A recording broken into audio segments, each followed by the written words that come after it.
சரி, நாங்கள் எதையோ கிடைச்சதை சாப்பிட்றோன்னு வைங்க. அதான் உங்களுக்கு வேண்டியது எல்லாம் கிராமத்துல கிடைக்குதுல்ல. நீங்கள் சொல்ல சரிதான். ஆனால் எங்களுக்கு நகரங்களில் என்ன கிடைக்குது? லோன்னு அலையிறோம். எவனாவது பழத்தை தின்னுட்டு தோலை போடுவானா, மூக்கை முட்டை தின்னுட்டு இலைய போடுவானான்னு அவங்க வாயே பார்த்துக்கிட்டு இருக்க வேண்டியிருக்கு.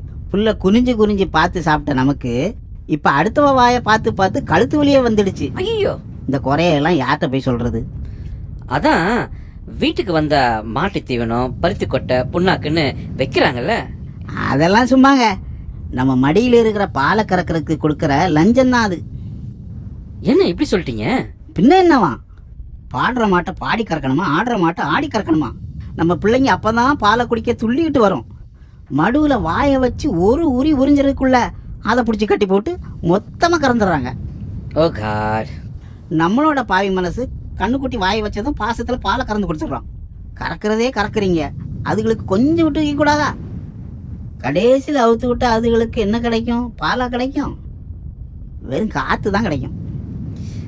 அடடா, இதுக்கு தான் பால் ஒதுக்கிட்டு கேட்குறீங்களா?